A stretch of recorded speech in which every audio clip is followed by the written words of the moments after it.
नमस्कार, देश प्रदेश में आपका स्वागत है। मैं हूं आपके साथ फान्या देवांगन। बढ़ते हैं खबरों की ओर। छत्तीसगढ़ में कांग्रेस नेता राधिका खेड़ा की नाराजगी पर कांग्रेस अध्यक्ष दीपक बैज ने बयान दिया है। दीपक बैज ने कहा है कि किसकी गलती है ये एआईसीसी तय करेगी। हम लोगों ने पार्टी कार्यालय में बैठक करके चर्चा की है। हम एआईसीसी को संदेश पहुँचा देंगे। जो भी चर्चा है अब ऊपर मैसेज में कर दूंगा एआईसीसी को। किसकी गलती निकली है? आप किसी गलती निकली है नहीं निकली है वो दिल्ली वाले तय करेंगे, एआईसीसी तय करेंगे। नहीं अभी कोई निष्कर्ष नहीं। आपको जो भी बात है जो भी बात है घर का मामला है। हम घर में बैठ के चर्चा की है, ऑफिस में बैठ के चर्चा की है, पार्टी कार्यालय में बैठ के चर्चा की है और जो भी बात होगी हम लोग दिल्ली को एआईसीसी को मैसेज हम राधिका जी ट्वीट कर रही है, सिलसिला रुकेगा कि अभी और? चलो देखते हैं। खजुराहो से बीजेपी उम्मीदवार वीडी शर्मा ने जीतू पटवारी के बयान पर पलटवार किया है। उन्होंने कहा है कि कांग्रेस की मानसिकता दिखाती है, कांग्रेस महिला विरोधी है, महिलाओं दलित समाज के खिलाफ। इस तरह की मानसिकता का जवाब जनता चुनाव में देंगी। भारतीय जनता पार्टी की वरिष्ठ नेता दलित समाज की हमारी बहन इमरती देवी को लेकर के जिन शब्दों का उपयोग किया है वो माफ़ी मांगने से ख़त्म नहीं होंगे। ये कांग्रेस की मानसिकता दिग्विजय सिंह से लेकर के कमलनाथ, कभी टंचमाल कहते हैं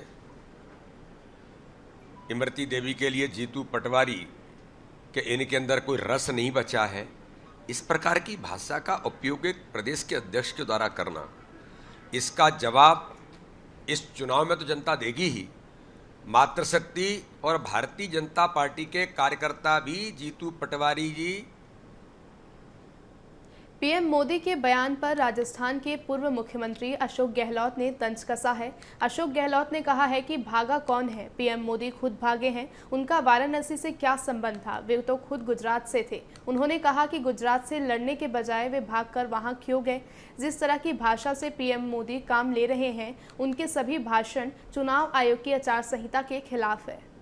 भागे कौन है बताओ? मोदी जी खुद भागे हैं। उनका क्या संबंध वाराणसी से था? वो तो गुजरात के हैं, तो गुजरात से लड़ने के बजाय वो भाग कर यहाँ क्यों आए हैं?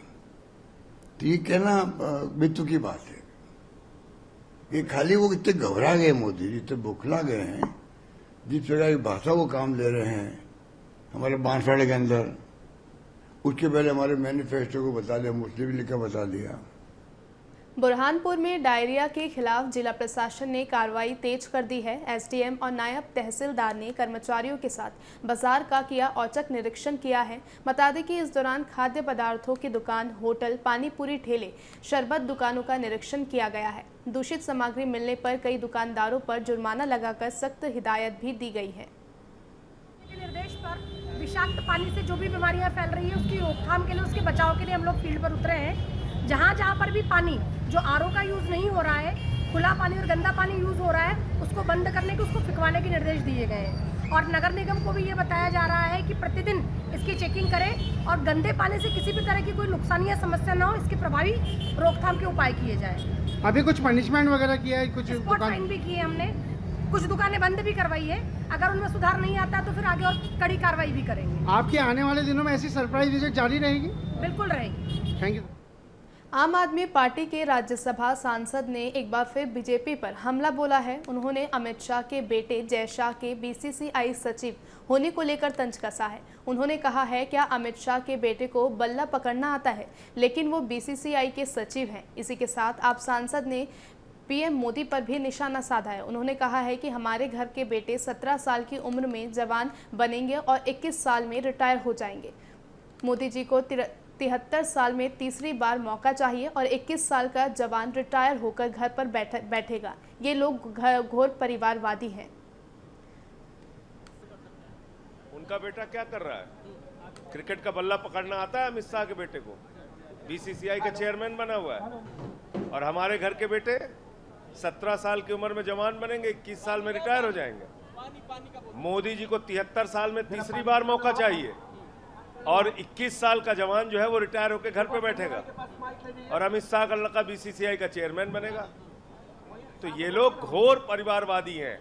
अपने परिवार और अपने दोस्तों को बढ़ाने के अलावा न मोदी के पास कोई काम है, ना अमित शाह के पास कोई काम है, ना भारतीय जनता पार्टी के पास कोई काम है। कांग्रेस के राष्ट्रीय अध्यक्ष मल्लिकार्जुन खड़गे पीएम की टिप्पणी पर तंज कसा है। खड़गे ने कहा है कि अपनी गरिमा को छोड़कर जो वार करते हैं इन्हें जवाब देने की जरूरत नहीं। पहले लालकृष्ण आडवाणी, अटल बिहारी वाजपेयी 2 जगहों से चुनाव नहीं लड़ते थे। छोटी बात करके प्रधानमंत्री छोटा बनना चाहते हैं। देखो, ये चिल्लर बातें जो करते हैं और अपने गरिमा को छोड़ के बाहर करते हैं, इन लोगों को रिप्लाई देने में कोई ये नहीं। कौन डरता है? अब इतने लोग, पहले आडवाणी 2 जगह से नहीं भरते थे, वाजपेयी नहीं भरते थे, और कितने लोग 2 जगह पे भरे, इन्हों खुद भरे ना पहले। देखो, ऐसी बात, छोटी बातें करके वो छोटा बनना चाहते हैं।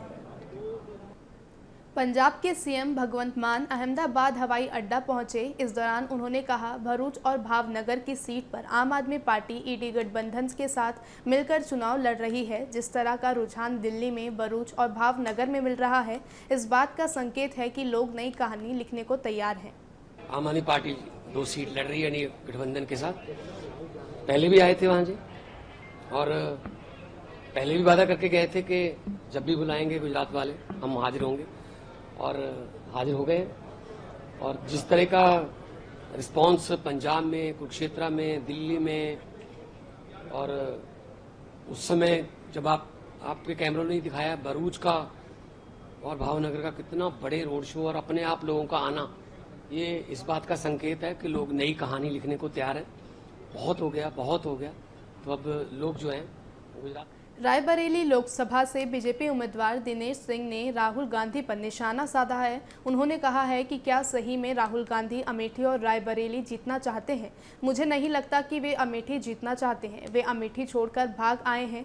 ये गांधी परिवार आते थे तो ये रस्सा बांध दिया जाता था, इस तरफ जनता होती थी और बीच में हाथ हिलाते हुए गांधी परिवार के लोग होते थे। क्या सही में राहुल गांधी अमेठी जीतना चाहते हैं? क्या सही में राहुल गांधी रायबरेली जीतना चाहते हैं?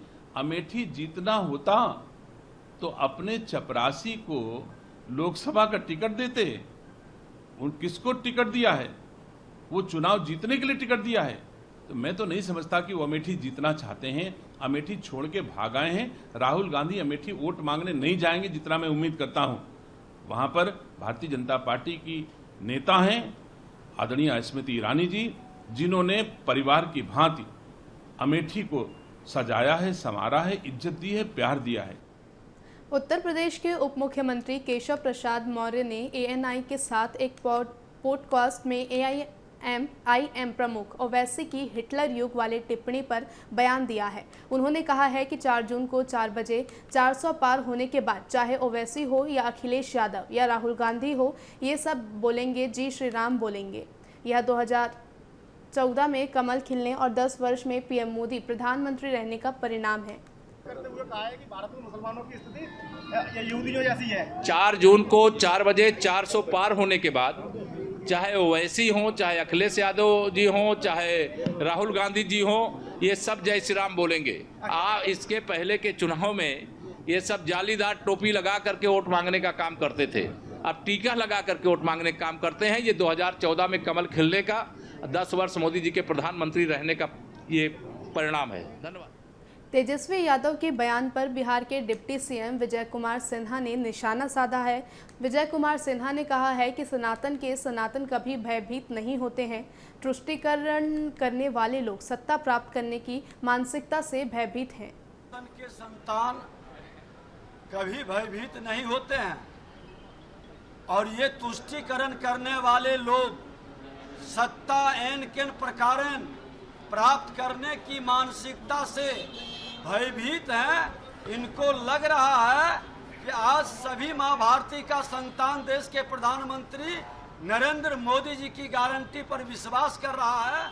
तो हिंदू और मुस्लिम की बात नहीं हो रही है, बात हो रही है सुचिता का, सुशासन का। ये राजद कांग्रेस के लोग सुचिता सुशासन पर क्यों नहीं बोलते? पीएम मोदी के बिहार दौरे पर पूर्व डिप्टी सीएम तेजस्वी यादव ने तंज कसा है। उन्होंने कहा है कि यह अच्छा है कि पीएम मोदी आ रहे हैं, बीजेपी के लोग उदास हैं। सुन भाई सुन, देश की धुन, 4 जून को इंडिया गठबंधन आ रहा है। अरे मोदी जी आ रहे हैं तो अच्छी बात है। हम तो कह रहे थे डोनाल्ड ट्रंप और पुतिन को भी ले आते हैं। देखिए पूरा बीजेपी के लोग जो हैं डिप्रेशन में हैं। और यहाँ एक गाना था, सुन भाई सुन, तो सुन भाई सुन देश की धुन, ऑन 4 जून इंडिया गठबंधन इज कमिंग। तो हम लोगों की सरकार जो है वो बनने जा रही है। और प्रधानमंत्री आए थे तो अपने भाषण में उन्होंने कहा था कि एम्स चालू हो चुका है। तो शोभन में जो हम ही लोगों की सरकार ने स्वास्थ्य मंत्री थे तो दिया था, हम लोगों ने ज़मीन जा करके प्रधानमंत्री जी एक बार मुआयना कर ले कि स्थिति क्या है। बिहार के पूर्व उप मुख्यमंत्री और आरजेडी नेता तेजस्वी यादव को अचानक पीठ में दर्द की शिकायत हो गई, जिससे उन्हें चलने में कठिनाई होने के बाद मदद पहुंचाई गई। घटना के दौरान वे अररिया में एक चुनावी रैली को संबोधित कर रहे थे। पीएम मोदी पलामू पहुंचे, जहां उन्होंने जनसभा को संबोधित करते हुए कहा कि एक वो स्थिति थी जब आतंकी हमले के बाद कांग्रेस की डरपोक सरकार दुनिया भर में जा जाकर रोती थी। वो वक्त चला गया है जब हम दुनिया में जाकर रोते रहे। उन्होंने कहा कि आज स्थिति ये है कि पाकिस्तान दुनिया में जा जाकर रो रहा है, बचाओ बचाओ चिल्ला रहा है। तो वो स्थिति थी जब आतंकी हमले के बाद कांग्रेस की डरपोक सरकार दुनिया भर में जा जाकर रोती थी। ये स्थिति कि पाकिस्तान वो वक्त चला गया जब हम दुनिया में जाकर के रोते रहे। आज स्थिति ये है पाकिस्तान दुनिया भर में जा जाकर के रो रहा है। इसी के साथ इस बुलेटिन में फिलहाल इतना ही। नमस्कार।